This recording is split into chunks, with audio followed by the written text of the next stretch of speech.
So I want to thank our esteemed panel here on informed consent. I think the most expeditious thing to do right now would be to open up the floor for questions. I see somebody going over to that mic. Hi there again. I just wanted to endorse the idea that there's room for some change or improvement, sort of regardless of whether the ANPRM is adopted in our lifetimes. Michael presented a set of open-ended questions that research coordinators or whoever it is that it's obtaining informed consent could ask of a subject. My colleague Nancy Cass and I did a pilot study, the paper for which will come out relatively soon, where even just asking those questions, when we assessed understanding, there was a little bit of increase, nothing dramatic. But the thing that I thought was really endorsed this was that the research coordinators, project coordinators that we worked with on the trials that we were piggybacking our assessments on loved it, that it gave them the sense that they could ask and get answers to open-ended questions that let them know they were doing a good job. Otherwise, they may not get some of that feedback themselves. So I think there is some room for, not to say that it's completely simple, I think it does need to be taught, and there needs to be some practice in what the answer, if they give a wrong answer, what the person ought to say in terms of clarification. But I don't think any of that requires a regulation change. It's more of a culture change that I think might be possible. And possibly a training change. Yeah. One thing that could support that training change is also just a pilot. I'd like to do more work in this, but we did an activity where we sent the research nurses home and said, take one of your consent forms and create for yourself a teacher's guide of that consent form. Because actually most teachers have there's a curriculum, there's a teacher's version of the curriculum. If you go into a classroom, there's actually a teacher's version of the textbook. And so with one page, explanation of what it would take to make a teacher's version of your consent form, introducing these questions. The people who did the homework changed how they communicated with patients. The people who didn't do the homework, well, they didn't change anything. So there are ways to integrate this into the flow of how you work with staff and develop professional development work. You're here. Okay, on this side, she's passing over to you. Do you want to go, Steve? Steve? Carol, you're up. All right. Thank you, panelists, for lots of food for thought. I wanted to ask about something that I didn't hear any of you speak to, which is some of the more innovative approaches in the, I guess I call it the community engagement camp, things like community advisory boards, or approaches that go outside of the consent form, consent process entirely to, for example, cut down on length by increasing public literacy, scientific literacy generally, so we can take whole sections of what are currently in consent forms, things like optional studies and what it means to donate biospecimens for research, just because we've improved the public knowledge about what it means to donate biospecimens for research. And if any of you have comments on that. We have, as part of NCI's Community Networks Program Center, U54 program, we have one at our site. And the pilot project that we did was on informing older, underserved African-American residents of the greater Detroit metropolitan area about the issue of biospecimen banking, biospecimen collection, and so forth. And we did a series of very engaged focus groups, very engaged interviews, and developed a pilot workshop and along with video and so on to provide a community-based educational initiative. This has been published is going to be published, has been accepted. I should also say that in developing that, we use, because that model for the CNPCs is based around CBPR, we had our community advisory group, our stakeholders in the community, involved with us in planning that research process with, moving forward. And so at all stages, there was a very strong community voice. I would like to add something to that too, and I would like to see, even at younger ages, you know, you hear parents say, "Oh, my kid's so smart, someday he's going to grow up and cure cancer." But the second part of that is, well, that involves clinical trials, you know. So getting that nomenclature into the schools earlier, that, you know, when you're thinking about what you want to do, and some kid might say, I want to, you know, I want to work in cancer, but that involves people. That involves trying risky things in people. So kind of getting that thought on a local level. And I think there are some patient groups who have kind of gone that direction. I haven't heard a lot of feedback about that, but I think education can start about cancer clinical trials, and human participation can start a lot earlier. Yeah, and this isn't directly responsive to your interest, I think, in enhancing public education, but a lot of my work has been in newborn screening and biobanking and that sort of domain. And what our group and other groups have done is try to do that public outreach to say what it is, what do people want to know about how the process works, so that they can be adequately informed to make a decision one way or the other. And I think the general theme in that literature is folks have selected categories of stuff that they want to know, but they don't want to know all the details. And a lot of times clinicians would say, well, if we're thinking about informed consent for newborn screening, do I really have to talk about 30 different conditions that are on that panel? And the answer is no. People don't want to know that sort of information, but they do want to know a couple core things that help them understand basically what's going on. So I think that sort of engagement is very helpful to put on a stronger evidence base exactly what you need to tell folks, or what you need to talk about in order to make sure you're supporting a adequate decision process. Not to make too spicy a comment back, but you know, we have a system, we have a society where most of the school funding comes from local property taxes. So if you just think about the enormity of the problem, it's actually massive systemic problem. So you know, if you do focus groups in poor neighborhoods and you say to people, you know, let's go through this HIPAA stuff, and people are like, use my information. You're going to try to help me. Use my information. Of course. No, it's just totally different cultural assumptions about all of this stuff. You know, all of this stuff. So absolutely, we should be doing science literacy. But we should also help people stay in school. We should actually fund the schools, like pay teachers. I mean, it's everything. You know, it's everything. Anyway, I'm sorry to be so spicy. No, and you've all spoken more to something even more grassroots than I was thinking of. I was really thinking more community engagement by patient advocacy groups and with, you know, communities, whether it be cancer patient communities or, you know, broader groups, but working in conjunction with an entity like the NCI to sort of raise the level of knowledge. You know, maybe I'm Pollyanna, but I think that's something that could really help reduce the size of the consent forms and promote more knowledge that it would be upfront before we even get to the consent process. So. Basic knowledge Well, one system. more quick comment, if I could. One of the things that some institutions done a good job with, and we're struggling to break some barriers, our institution, is just to brand our institution as a research institution. And folks who walk through the door don't necessarily have a basic understanding that that's a big part of what we do, and that we do tap into their medical records, and we do use their residual clinical tissues and those sorts of things. So what we want to do is raise the awareness of the importance of research in general as a whole part of the process, as opposed to making it something extra and special that maybe you're introduced to or maybe you're not. And I think that at the institutional level, there's a real opportunity to do a better job with raising the profile of research, because a lot of folks are scared of research. So we ought to kind of decrease the valence of that conversation. Steve?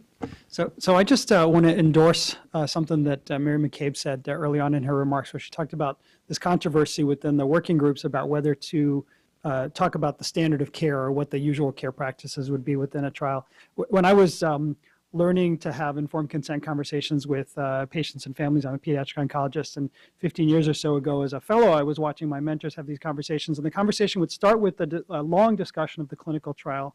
And then after that was over, a very brief discussion of the alternatives. And the frame there was the default is the trial, and here's the thing you could do if you somehow decide not to go on the trial. And about 7 or 8 years ago, my colleague Rick Kodish at Cleveland Clinic published a study that was based on very intensive engagement with parents of kids who had been through a clinical trial experience, where the parents clearly said, we want to hear about usual treatment for our kids' leukemia first. And after you're done telling us about that, then we can think about the clinical trial as an alternative, and we can actually make an informed decision as against the other thing that we might do, which is to receive usual care. Flip the presumptions entirely on its head. So I was really glad to see that in the template, the structure is set up that way with a brief discussion of usual care first, and then we move on to a discussion of the clinical trial now that there's a point of comparison for how it's distinguished. And the patient advocate groups get all the credit for that. Just along those lines, people, when you have a whole list of risks and all the side effects, the cognitive decision is the added risk of the research over against the other stuff if I choose to do that. I mean, and sometimes, that's another issue, that you could choose to do none of this, but that's a whole other part of it. But, how to discern the added risk from the research component is, it could help make these things much shorter, but it assumes that all that other consenting is going to happen too.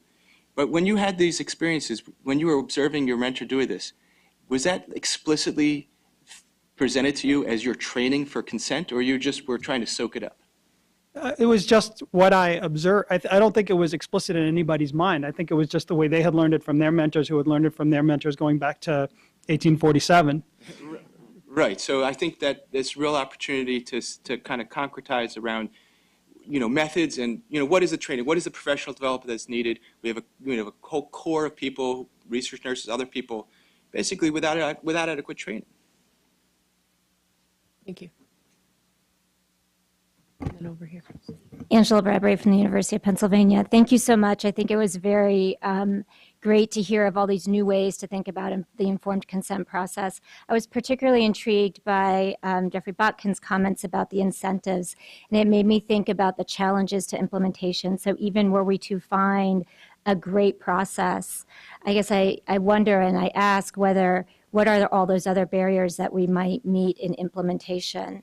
It makes me think of dissemination and implementation research, where you want to design your intervention from the very beginning with an understanding of all the stakeholders. So I'm interested in what's known among those different stakeholders, because I wonder if they will be a barrier to any improved informed consent process.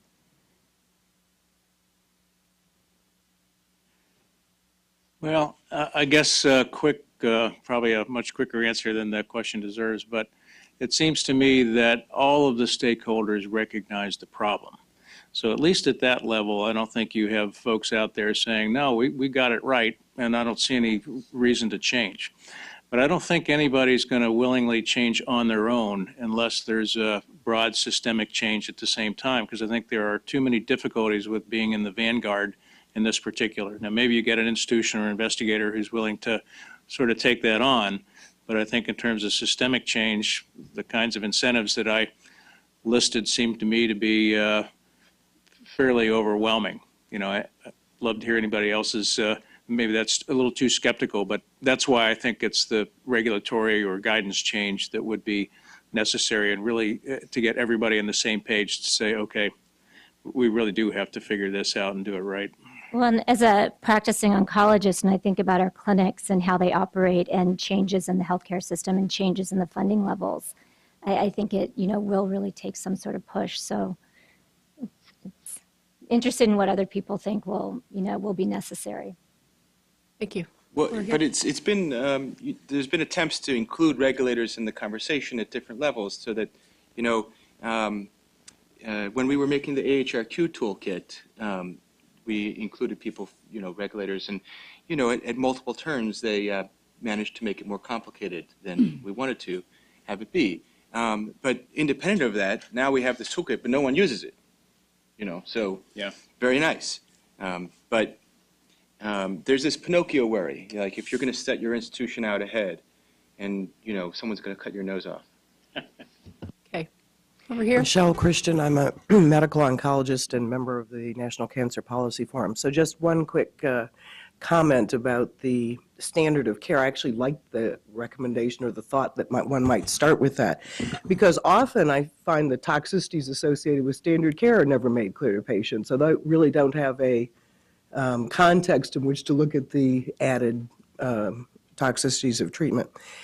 But my question is that other than the interactive tool, which I thought was terrific, there wasn't much discussion about audio-visual videos and other things that might be used to overcome some of the time element involved in consent and some of the reading requirement as a way of helping to inform patients and then allow the physician to spend more time confirming comprehension. So is that I mean, in this area, you would think there'd be a lot of tools in the audio-visual arena. As you might imagine, from a data perspective, I sort of jump in. A couple of things. First of all, I think clearly the wonderful work that Michael's doing. There are other R01-based efforts around the country that are going on. Dr. Neil Maripol in Cleveland has a multi-site study we've been a part of, where he has extensive.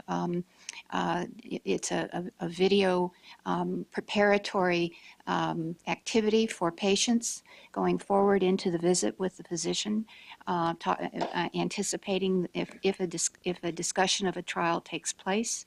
These are the things to think about. So it's a preparatory aid, and it is very much tailored around the basic concerns and values of the patient.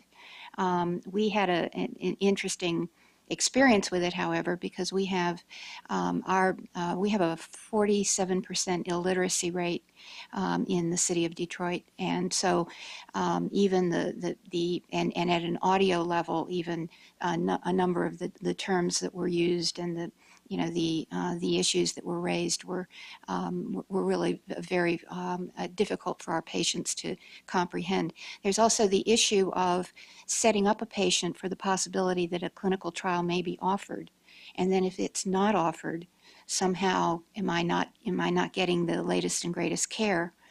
So we have to be mindful of that. We have in our studies, we found patients coming in looking for a trial and saying, where is this? And if we don't offer it, then that sets up a series of issues. I also want to say, though, that we had an R21 project to look at the choreography of the clinic system. And coming back to the issue of the system and the fact that, at least in our model and the way we've conceptualized the consent process, we start with that very sacred relationship, we call it, between the patient, the physician, and whomever, if the patient has someone with them in that visit. And then moving out from that process, because that's the point at which we see the discussion of a clinical trial or the option for a study, a protocol, to be introduced. And so many things get shaped around that idea. One of the slides I didn't have time to show was the result that we had from our R01 study that we published in JCO. And in that study, we found that the decision that the patient reaches about whether or not to accrue is based very much around the relational communication, the how it's said part that goes on between the patient and the physician. And in fact, then, but one of the things that happens is that there's a disconnect between the physician talks about this, may or may not go over much of the study, but it, provides a very patient-centered, caring, empathic kind of rapport with the patient and with the family member, and there's synchrony, and there's accuracy and some shared agreement. Physician leaves the room, and somebody new comes in, completely disconnected with the previous process, has a very different tone of voice, has a very different face, can be a very, very nice person, but that's not the doctor, and comes in, and then there's some history taking that goes on again and again, and then there's the consent form, and may or may not provide information that's consistent with what the physician has said about the same study. So what we tried to do was a study where we could perhaps introduce an intervention where patients who are eligible for available studies are screened beforehand. The research nurse, the collateral people, come into the room with the physician and the patient and the family member. They They sit in the background, all right, but they have the imprimatur of the physician there.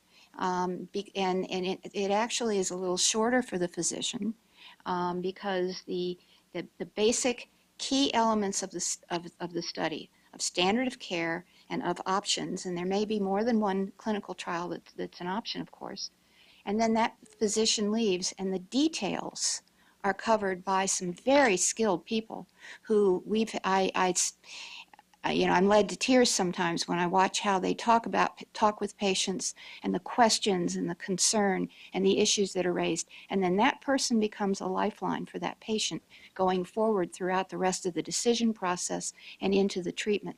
I'm talking a lot and I apologize, but one of the things I'm trying to say though is that we didn't get a lot of uptake for that study. It was a pilot study. And one of the reasons was that we didn't have a system that had the incentives in place to really support the pilot and the intervention to really work.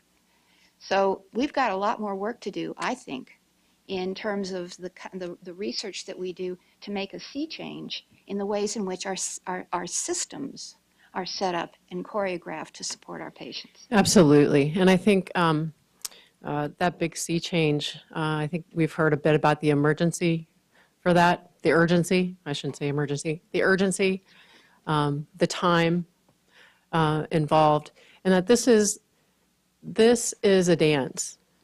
This is a relationship-based process, and that there needs to be changes in those relationships. There needs to be things in place that will help the cancer patient, and also one more thing. We're cutting into lunch. So, Jeffrey, can you hang that hook on that regulatory language? Require comprehension as a entry criteria? We're going to try, and I think we'll have to see what our OHRP colleagues have to say about that specific issue. But we'll keep waiting it up till it breaks and then back off a step. Okay. Thank you so much to the panel. Thank you for the great questions from the audience. And I'm not sure if lunch is outside or right outside, Cheryl says. All right. Thank you very much.